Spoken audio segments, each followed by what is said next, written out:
ஜனநாயகம் ஜனவரி 8ஆம் தேதி வர வேண்டியது, வரல. அப்போல்லாம் வாய் எல்லாத்தையும் 9 வாரத்தையும் பொத்திக்கிட்டு உட்காந்து அப்படி 60 நாள் என்ன பண்ணான்னா 1 2 3ன்னு எண்ணிட்டு இருந்தான் உள்ள. என்ன எல்லார் வீட்லேயும் விஜய் இருப்பான், எல்லார் வீட்லேயும் விஜய் இருக்குன்னு. அட மூதேவி, இப்போ எங்காலு எல்லார் வீட்டில் மனசுலையும் போய் உட்காந்துட்டாரா மூதேவி அப்படிங்கிற. ஒன்றும் இல்லை, டைவர்ஸ் கேட்டு போவோம், பொண்டாட்டி தான் வருதான். அவன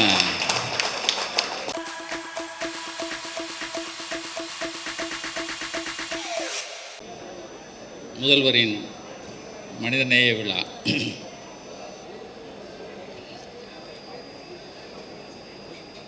இவ்விழாவின் நாயகர் அருமை அண்ணன் சேர்பாபு அவர்களே, எனக்கு முன்னால் பேசி அமர்ந்திருக்கும் அருமை அண்ணன் ஐயநாதன் அவர்களே, சகோதரி லட்சுமி சுப்பிரமணியம் அவர்களே, அருமை அண்ணன் பிரியன் அவர்களே, எனக்கு பின்னால் பேசவிருக்கும் அருணன் அவர்களே, இந்த விழாவை திறம்பட நடத்தி கொண்டிருக்கும் இளம் சுருதி,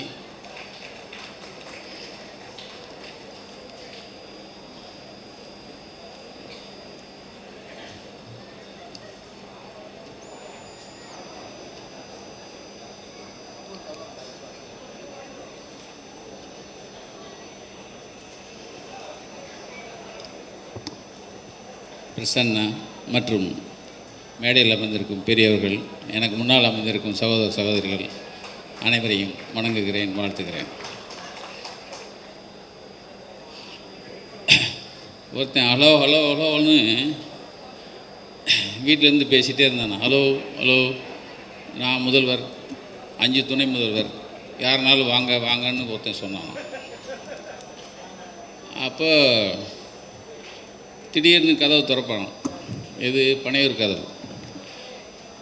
அவர் வராரா, இவர் வராரா, வந்துட்டாரா, எஸ் ஐ ஆம் வெயிட்டிங், எஸ் ஐ ஆம் வெயிட்டிங்.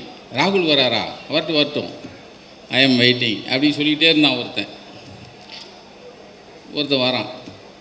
ஏங்க வராங்க, வரட்டுமே அப்படின்னா. ஒன்றும் இல்லை, டைவர்ஸ் கேட்டு போவோம், பொண்டாட்டி தான் வருதான்.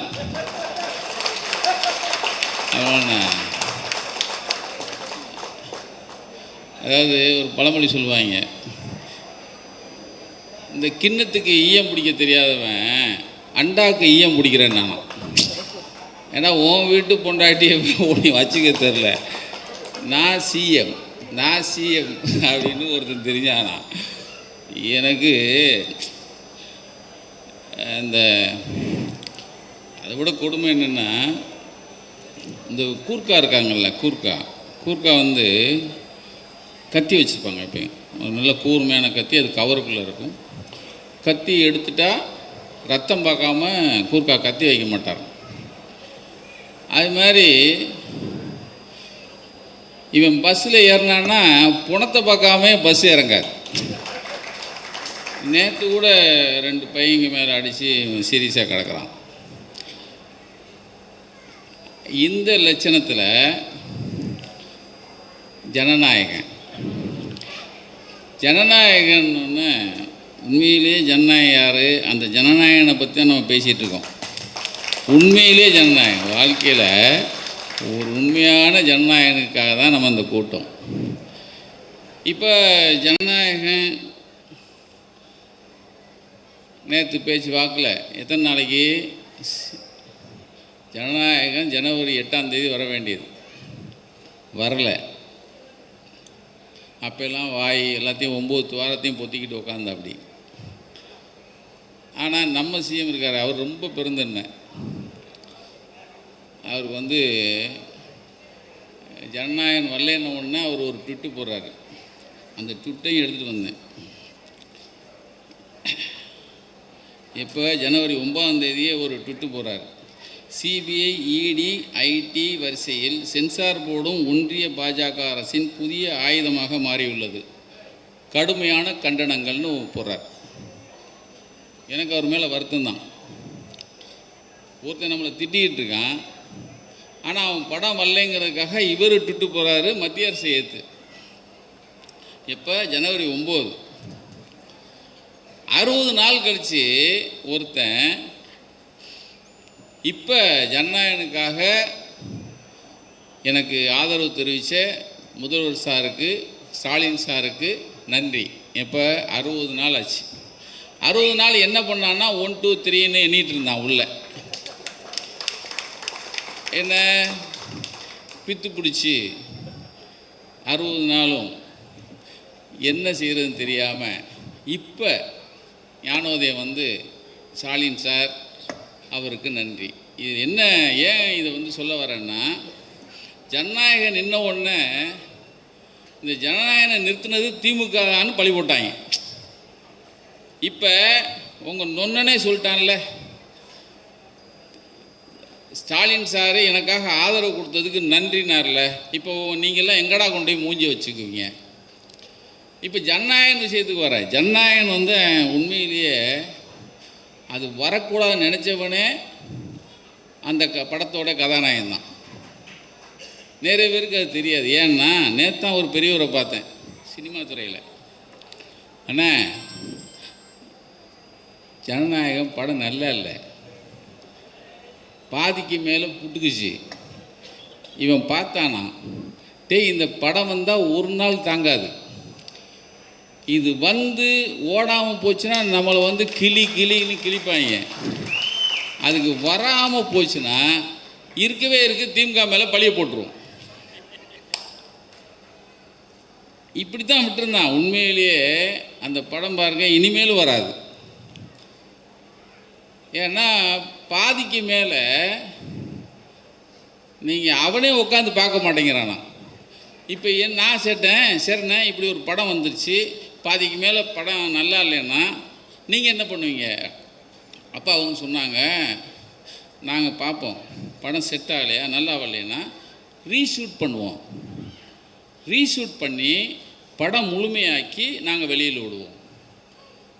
அப்போ ஏன் அவன் பண்ணலை? அவன் நடிக்கிற மூடுக்கு போய் முதல்வர் மூடுக்கு போயிட்டான். அவன் நடிக்கிற மூடுக்கே இல்லையே. அவன் தான் 1 2 3 எண்ணிக்கிட்டு இருக்கான். அவனை போய் என்ன நடிக்கிற மூடுக்கு அவன் போவான். அப்போது நடிக்கிற மூடே இல்லை, நீ நாசமாக போனால் பரவாயில்ல அப்படின்னு விட்டாச்சு. இருக்கவே திமுக மேலே பழி போட்டுடலாம். அவனுக்கு நம்மளும் ட்விட்டு போடுறாரு, ரைட்டா?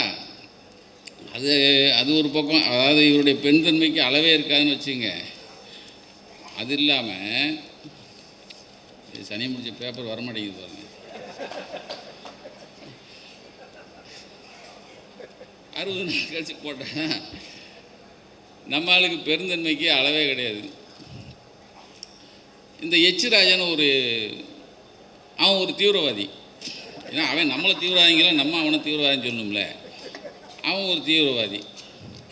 அவன் என்ன பண்ணான், கோர்ட்டில் வந்து திருப்பரங்குன்றத்துக்கு அரசு சொல்லுது, இந்த மாதிரி அயோத்தி மாதிரி மாறிடக்கூடாதுங்கிறதுக்காக தான் நாங்கள் பண்ணோம்.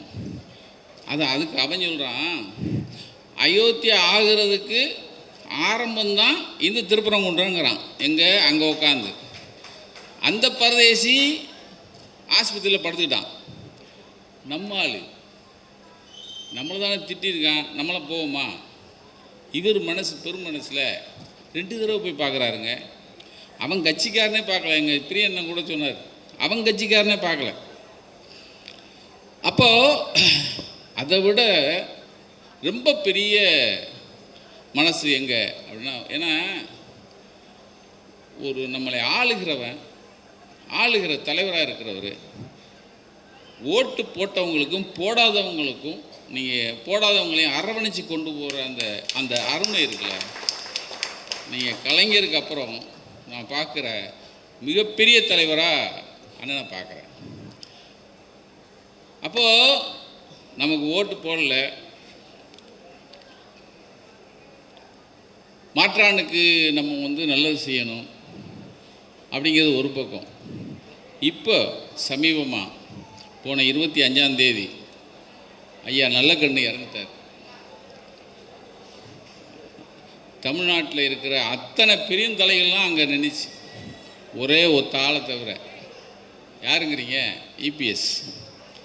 அவர்கிட்ட போய் கேட்குறாங்க, என்னங்க நல்ல கண்ணையாவுக்கு போகலையா அப்படின்னு. அவர், எங்கள் அம்மா சாவுக்கு வரல இல்லை, அதனால் நான் போகலை. யார்? இப்படி ஒரு தலைமை. சரி, அதுக்குள்ளே போவேண்ணா, ஏன்னா அதுக்குள்ளே போனால் ட்ராக் மாறிடுது. ஆனால் அந்த மனுஷன், எல்லோரும் நாங்கள் எல்லாம் கடைசியில் இருந்தோம். கடைசி அரசு மரியாதைக்கு முன்னாடி ஒரு பெரிய வளையம், மலர் வளையத்தை அப்படி வச்சு வீர வணக்கம்னு அடிச்சாரு பாருங்க. நீங்கள் அவருக்கு 2 பொம்பளை பிள்ளைய, யாருக்கு? நல்ல கண்ணுக்கு. ஆனால் மூத்த மகனாக நின்று அங்கே அவர் போட்ட கோஷம் இருக்குல்ல, ஒரு சாதாரண ஒரு எளிய மனிதராக அவர் நம்மளை விட்டு போனார். ஆனால் அவரை கொண்டு போய் உயரிய பெரிய இடத்துல உட்கார வச்சவர் அண்ணன் ஸ்டாலின். இதுக்கு இந்தியாவே திரும்பி பார்த்துச்சு. அவர் ரெட் சல்யூட் கொடுக்கும்போது இந்தியாவே திரும்பி பார்த்துச்சு. அவருடைய அந்த உணர்ச்சி வேகத்தில் அவர் கத்துனது. நீங்கள் ஒரு சிஎம் இப்படி இருக்க முடியுமா? அது மாற்று கட்சி. ஆனால் கட்சி பேதம் இல்லாமல் ஒரு மனுஷன் எளிமையாகவே இருந்து தூயவனாக இருந்து அதாவது தன்னை இந்த உலகத்துக்கே, இந்த இந்தியாவுக்கே, இந்த தமிழுக்கே, இந்த நாட்டுக்கே அர்ப்பணித்த ஒரு வீரம் வரவன். அவருக்கு கடைசி அவர் கொடுத்த அந்த ரெட் சல்யூட் இருக்குல்ல, அதுக்கப்புறம் 72 குண்டு அதெல்லாம் ஆச்சு. மிகப்பெரிய இந்தியா திரும்பி பார்த்த ஒரு தலைவனாக மாறினார். அதான் மனிதநேயங்கிறதுக்காக வர்றாங்க. அப்படிப்பட்ட ஒருத்தர் இதுதாண்டா தலைமை அப்படின்னு ஒரு சின்ன நேற்று நடந்திருக்கும், பார்த்தீங்கன்னா தெரியும். மதுரையில் ஒருத்தன் ஒரு மாநாடு, அது பிஎம் பேசுகிறாரு. என்டிஏ கூட்டணி தான் ஆட்சிக்கு வரணுங்கிறான். யார்? நல்லா கவனிச்சிங்க. பிஎம் பேசுகிறாரு, என்டிஏ கூட்டணி தான் ஆட்சி அமைக்குங்கிறார். அங்கே நம்மால் ஒருத்தர், இந்த சாவுக்கு வராதவர் இருக்கார்ல, இபிஎஸ், இல்லை நான் தான் சிஎம் கேண்டிடேட்டு. அவரை சேர்ந்தவன் பூரா இவர் தான் சிஎம் கேண்டிடேட்ங்கிறான். ஆனால் டெல்லியில் இருக்கிறவன் சொல்கிறான், என்டிஏ தாண்டா கூட்டணி ஆட்சி அமைக்க போது ரெட்டை இன்ஜின் தாங்கிறான். அப்போ டக்குன்னு ஒரு ஹோட்டலில் பியூஸ்னு ஒருத்தருக்கு தலைமையில் இவங்க எல்லாரையும் கூட்டு வச்சு பங்கு போயிருக்காங்க. அது சீட் ஷேரிங் செட் ஆகலை. நீ வேணும்னா டெல்லிக்கு வந்துட்டான். டெல்லிக்கு போகிறாரு. அங்கேயும் இன்னும் முடிவாகலை. ஒரு கூட்டணி, நான் தான் கூட்டணி தலைமைங்கிறான். ஆனால் அந்த தலைமையை அவன் ஏற்றுக்கல. நீ இங்கே பேசுகிறாங்கிறான். அதை அப்படியே ஷார்ட்டை கட் பண்ணி இங்கே கொண்டு வந்தீங்கன்னா 22 கட்சி கூட்டணி. 22 கட்சி கூட்டணியில் உனக்கு சீட் வேணுமா? அறிவாலயம் வா. நீ எவ்வளோ பெரிய ஆளாரு. அது என்னமோ கோடங்கின்னு ஒருத்தன், கிரீஷ் கோடங்கர், ஏதோ ஒரு கோடங்கர்னு வச்சுங்க. வந்தாங்க, பேசினாங்க. யாரு? நான் கூட்டணிக்கு எதிராலாம் பேசலை. கட்சி தலைமை, கூட்டணி தலைமைனா நான் தாண்டா. உனக்கு என்ன வேணும்? வா, பேசு. இது தாண்டா தலைமை. 22 கட்சி இன்னைக்கு பார்க்கவே பிரம்மாண்டமாக இருக்குது. இதை எதிர்த்து வேற நீங்கள் நிற்பாங்கிறீங்க.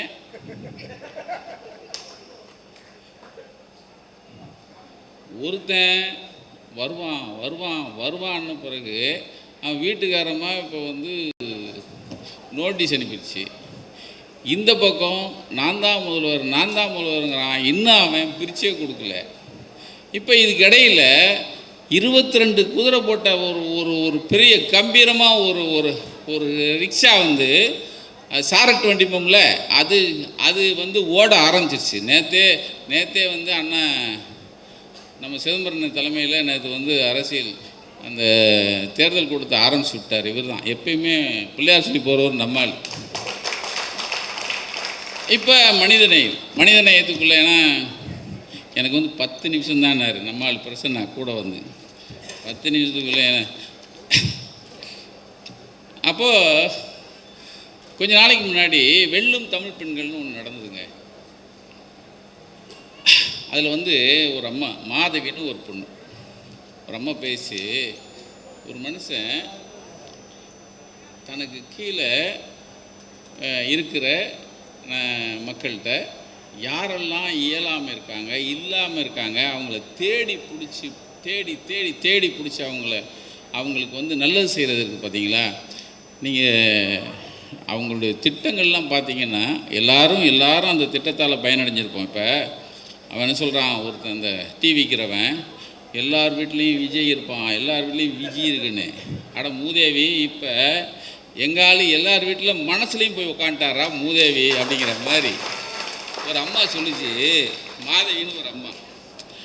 அந்த அம்மா ராமநாதபுரம் எங்கள் ஊர் பக்கம் ஒரு கிராமம், அச்சுந்த வயல்னு ஒரு சின்ன கிராமம் எங்கள் அம்மா ஊர் பக்கம். அந்த அம்மா வந்து கைம்பெண், அதாவது கைம்பெண்ணா கணவனை இழந்தவங்க கைம்பெண் தானே சொல்லுவாங்க. ஆமாம். அப்போ அந்த அம்மா சொல்லுது, எனக்கு 2 பொம்பளை பிள்ளைய, என் புருஷன் செத்துட்டார், நான் கூலி வேலைக்கு போயிட்டு இருந்தேன், டெய்லி 100 ரூபா கிடைக்கிறது பெரிய வேலையாக இருந்தது, எப்போயாவது வாரம் ஒருக்கு 100 ரூபா கிடைக்கும், அதை வச்சு நான் சாப்பிட்டுட்டு இருந்தேன். மகளிர் உரிமை தொகைன்னு வந்துச்சு, எனக்கு 1000 ரூபா கொடுத்தோன்னே அதை பார்த்தோன்னே 10,000 ரூபா கொடுத்த மாதிரி நான் வந்து அப்படி நினச்சி சந்தோஷப்பட்டேன். அந்த 1000 ரூபாய்க்கு என்ன பண்ணேன்னா முதல்ல 2 கோழி வாங்கினேன், முட்டையிற கோழி, நல்ல நாட்டுக்கோழியா. அது 10 முட்டை இட்டுச்சு. அந்த 10 முட்டையை கொண்டு போய் ஒரு பணக்கார வீட்டில் விற்றேன், 200 ரூபா கொடுத்தாங்க. 1200 ரூபா ஆயிடுச்சு. அந்த கோழியெல்லாம் சேர்த்து 1200 ரூபா வச்சு மறுபடியும் நான் என்ன பண்ணேன், மறுபடியும் 4 கோழி வாங்கினேன். 4 கோழியும் 20 முட்டை விற்றுச்சு. இது அப்படியே சேர்த்துட்டே வரேன். சேர்த்துட்டு வந்தால் எனக்கு 4 மாதம் சேர்த்து இதெல்லாம் சேர்த்து 8000 ரூபா வந்துச்சு. 8000 ரூபாய்க்கு 2 ஆடு வாங்கினேன். 2 ஆடு ஒவ்வொன்றும் 30 கிலோ இருக்கும். 2 ஆட்டை வாங்கி அதை வந்து கடை போட்டேன். இன்றைக்கி என் மகளுக்கு 10,000 ரூபா ஸ்கூல் ஃபீஸ் கட்டிட்டேன். என் கையில் 10,000 ரூபா இருக்குது. நான் தலை நிமிர்ந்து நடக்கிறேன். யார்? ஒரு விதவை பெண், ராமநாதபுரத்தில் ஒரு ஊராட்சி அச்சிந்த வயலில் ஒரு கிராமத்தில் அந்த அம்மா சொல்லுது. எங்கே வெல்லும் பெண்கள்ங்கிற ஒரு நிகழ்ச்சியில் வந்து அப்படியே இன்னொரு பொண்ணு சரண்யான்னு ஒரு பிள்ளை, அந்த பிள்ளை வருது. நான் வந்து என்னை கட்டி எனக்கு தேனி என்னை கட்டி கொடுத்தது திருப்பரங்குன்றத்தில் நான் இருந்தேன். நான் வீட்டை விட்டு வெளியே போக மாட்டேன், என் புருஷனும் என்னை ஒன்றும் சொல்ல மாட்டார். அப்படி இருக்கும்போது எங்கள் பக்கத்து வீட்டுக்காரா சொல்லிச்சு, அதாவது வெற்றி நிச்சயங்கிற ஒரு கோர்ஸ் எடுக்கிறாங்க கவர்மெண்ட்டில், நீ அங்கே போய் படித்தேன்னா நீ அதை படித்து பெரிய ஆள் ஆயிடலாம். அது வந்து மகளிர் உரிமை தொகை. இது வந்து வெற்றி நிச்சயங்கிற ஒரு இதில் போய் படிக்க போனேன். அப்போது நான் ப்ராட்பேண்ட் டெக்னீஷியன் கோர்ஸ் ஒன்று எடுத்து படித்தேன். அவங்க படிக்க வச்சாங்க. 92 மார்க் வாங்கினேன். 92 மார்க் வாங்கின உடனே எனக்கு உடனே பிளேஸ்மெண்ட் கிடச்சிது. நான் நாமக்கல்லில் இப்போ வேலை பார்க்குறேன். இப்போ நான் தைரியமாக நான் ஒத்தையில் நான் சென்னைக்கு வந்தேன். சென்னைக்கு வர்றதுக்கு முன்னாடி நேராக திருப்பரங்குன்றம் முருகன்கிட்ட போனேன். முருகா, நான் ஜெயிச்சிட்டேன் இந்த கவர்மெண்ட்டால் அப்படின்னு சொல்லிவிட்டு நான் இங்கே வந்தேன். ஷார்ட் எப்படி பாருங்கள். ஒரு அம்மா, ஒரு ஏழை விதவை, அது வந்து 1000 ரூபாயை வச்சு 10,000 ரூபாயில் 20 ரூபா ஆக்குது. இந்த பக்கம் ஒரு வெற்றி நிச்சயங்கிற ஒரு படிப்பை படித்து அந்த அம்மா இன்றைக்கி என் புருஷனையை எங்கேயும் போகாமல் வீட்டிலே வச்சுருந்தார். இப்போ நான் ஒத்தையில் நான் சென்னைக்கு போகிறேன். இப்போ எனக்கு பஸ்ஸு கிடைக்கலையா, நான் ஆட்டோவில் போகிற அளவுக்கு எனக்கு தைரியம் வந்துருச்சுங்குது அந்த பிள்ளை. அதுக்கு அடுத்து அப்படியே போனீங்கன்னா மனிதாபிமான திட்டம், எத்தனை திட்டங்கிறீங்க. அன்புக்கரங்கள்னு ஒரு திட்டம் கேள்விப்பட்டிருப்பீங்க. அந்த அன்புக்கரங்களில் அப்பா அம்மா இல்லாத அநாத பிள்ளைகளை தேர்ந்தெடுத்து அவங்கள கண்டுபிடிச்சி அவங்க படிப்புக்கும் அவங்க வாழ்க்கை செலவுக்கும் அரசே செலவழித்து அவங்கள படிக்க வச்சு, இதுதாங்க தாய்மை. அதாவது அப்பா அம்மா இல்லாத பிள்ளைகளுக்கு அப்பா அம்மாவாக இருக்கிற ஒரே தலைவன். நீங்கள் வந்து அந்த பிள்ளைகள் சந்தோஷப்படுறதை பார்க்கும்போது அந்த பிள்ளையோட பேட்டி எங்ககிட்ட இருக்குது, நாங்கள் பேட்டி எடுத்து போட்டுருவோம். அதே மாதிரி தாய்மானவர் திட்டம் என்னங்கிறீங்க. வயசானவங்க வீட்டில் இருப்பாங்க, அப்போ ரேஷன் கடைக்கு போக முடியாது, பக்கத்தில் இருக்க எப்பயாவது ஒருக்க வாங்கி தருவாங்க. அவங்களுக்கு மூடு இல்லைன்னா வாங்கி தர மாட்டாங்க. அவங்கள கண்டுபிடிச்சி அவங்களுக்கு ரேஷன் கடையில் வாங்கி கொண்டு போய் வீட்டில் கொடுக்குற திட்டம் பாருங்கள், தாய்மானவர் திட்டம். அதாவது நீங்கள் இந்த திட்டங்கள் பூராமல் வெவ்வேறு வகுப்பை சேர்ந்த இல்லாதவங்க அதாவது இருந்தும் இல்லாதவங்களை நீங்கள் கண்டுபிடிச்சி அவங்க வீட்டில் கொண்டு போய் நீங்கள் உதவிகளை செய்கிறதுக்கு அவ்வளவு பேர். அது கடைசியாக தாய்மானவருக்கு அடுத்து மக்களை தேடி மருத்துவம். சார் இது வரைக்கும் 3 கோடி பேருக்கு மருத்துவம் கொடுத்துருக்காங்க சார். இது வரைக்கும் இந்த மக்களை தேடி மருத்துவங்கிறது 3 கோடி. இது சாதாரண விஷயமே இல்லை. இந்த மருத்துவம் என்ன அப்படின்னா, பெரியவங்க வீட்டில் இருப்பாங்க, மருமக கவனிக்காது, மகன் கவனிக்க மாட்டான், இவங்களை கண்டுபிடிக்கிறாங்க. இவங்களுக்கு நோய் இருக்கும், ஆஸ்பத்திரி கூட்டு போக ஆள் இருக்காது, அவங்கள ஆஸ்பத்திரி கூட்டு போய் இல்லை இவங்களே வீட்டுக்கு போகிறாங்க. இவங்களே வீட்டுக்கு போகிறாங்க. சுகர் டெஸ்ட்டு, பிபி டெஸ்ட்டு, எல்லா டெஸ்ட்டும் எடுத்து அவங்களுக்கு தேவையான மருந்துகளை வீட்டில் கொண்டு போய் கொடுத்து அவங்களுக்கு அவங்களுடைய வாழ்க்கை சுகாதாரமாக இருக்கிறதுக்கு மிகப்பெரிய வேலையை பண்ணிகிட்ருக்காங்க. இது 3 கோடி பேருக்கு பண்ணியிருக்காங்க. அப்போது இதுக்கு அடுத்து கடைசியாக இலங்கை தமிழர் 1 லட்சம் பேர் இருக்காங்க தமிழ்நாட்டில். அவங்களுக்கு குடியுரிமை கிடையாது, ஆனால் 40 வருஷமாக இருக்காங்க. அந்த 40 வருஷமாக இருக்கிற இலங்கை தமிழரில் நீங்கள் குடியுரிமை கொண்டு வரணும்னா அது மத்திய அரசு தான். அதுக்கு இவர் லெட்ரு மேலே லெட்ரு எழுதிக்கிட்டே இருக்கார். அவங்களுக்கு குடியுரிமை கொண்டு வரணும். ஏன்னா 40 வருஷத்துக்கு முன்னாடி வந்தவன் பிள்ளை பெற்று அந்த பிள்ளைக்கு பிள்ளை பெற்றுருக்குல, அவங்களையாவது குடியுரிமை கொண்டு வரணும்னு இவர் ஃபைட் பண்ணிகிட்டு இருக்காரு சிஎம். அவங்களுக்கு இது வரைக்கும் 7000 வீடு கட்டி கொடுத்துருக்காரு. சாதாரண விஷயம் இல்லை. அவங்களுக்கு ஓட்டு கிடையாது சார். அவங்களுக்கு ஓட்டு இல்லை. ஓட்டு இப்போ தான் ஓட்டை வச்சு தானே எல்லாம் கணக்கு பண்ணுறான் மற்றவெல்லாம். ஓட்டு இல்லாட்டாலும் நீங்கள் இவங்க வாழ்க்கை தரம் உயர்ந்திருக்கணும் அப்படிங்கிறது 10,000 வீடு கணக்கு. அதில் 7000 வீடு கட்டி கொடுத்துருக்காரு. இவ்வளவு வேலைகளை பாரபட்சம் இல்லாமல் தமிழகத்துக்கு திட்டம் திட்டம் திட்டம் திட்டம். இவங்க அண்ணா ஐயனார் சொன்னார், இந்த ரூபா கொடுக்குறத கடன் ஆகிட்டான்னு ஒரு பரதையை சொல்லிகிட்டே இருப்பான். தமிழ்நாடு கடன் ஆயிடுச்சு, இவரால் கடன் ஆயிடுச்சுன்னு. உங்கள் அப்பா விட்டு துட்டையாக எடுத்து கொடுக்குறாரு. அவர் கொடுக்குறாரு. அரசாங்கம் நீங்கள் மேலே இருக்கிறோம் ஒரு எத்தனை 195 195 லட்சம் 195 கடனை வச்சிட்ருக்கான். இவர் அப்படிலாம் இல்லை. இந்த 5000 ரூபா போட்டாங்கல்லங்க, 5000 ரூபா போட்டு தெரிஞ்ச உடனே எதிர்கட்சிக்காரன் 10 பேர் ஆஸ்பத்திரி போயிட்டான். பூரா நெஞ்சு வலி முடிஞ்சிரா எல்லாருக்கும் 5. அதாவது என்ன முதல்ல என்ன சொல்லுவான், 1000 ரூபா விழுந்த உடனே எல்லாரும் டாஸ்மாக் போயிடறாங்க, டாஸ்மாக் கொண்டு போயிடறானா. இதை சொல்லவே இல்லை ஒரு பயலும். ஏன்னா 5000 ரூபா பூரா சரியானதுக்கு சரியான இடத்துல போய் விழுந்துருச்சு. இந்த மக்கள் 5000 ரூபாயை நீங்கள் 5000 ரூபா விழுந்த உடனே 5% ஓட்டு ஏறிடுச்சுன்னு அவங்களுக்கு கணக்கு போயிருக்கு. அதாவது ஒரு 50% ஓட்டு இருக்குன்னா 55 ஆயிடுச்சான். கடைசியாக ஒரு பிஜேபியில் சேர்ந்த ஒரு பெரியவர், ஒரு பேராசிரியர், அவர் என் தம்பி வாக்கிங் போகையில் அவரும் கூட போனார். அவர் சொன்னாராம், சார் நான் கலைஞர் ஆட்சியை பார்த்துருக்கேன், கலைஞர் ஆட்சியில் இந்த கேடர்லாம் வேலை பார்க்குறத பார்த்தேன், ஆனால் இப்போ வேலை பார்க்குறது இருக்குங்க சார். இப்போ இந்த கவர்மெண்ட்டில் அந்த தொண்டர்களும் அந்த நிர்வாகிகளும் வேலை பார்க்குறத பார்த்தா நான் எங்கள் மேலேயே சொல்லிட்டேன், சத்தியமாக இவங்களை அடிச்சிக்கவே முடியாதுன்னு சொல்லிட்டேன். வெறியாக வேலை பார்க்குறாங்க, யாருமே சும்மா இல்லை, வேலை பார்த்துக்கிட்டே இருக்காங்க. எப்போ எஸ்ஐஆர் வந்ததுலேருந்து வேலை பார்த்துக்கிட்டே இருக்காங்க சார். நான் உதாரணத்துக்கு ஒரு கிராமத்துக்கு போகிறேன். அந்த கிராமத்தில் நான் அரசியல்வாதினோன்னு என்னை 4 பேர் ஏங்க இந்த 1000 ரூபா உதவித்தொகை வரலன்னு என்கிட்ட கேட்குறாங்க.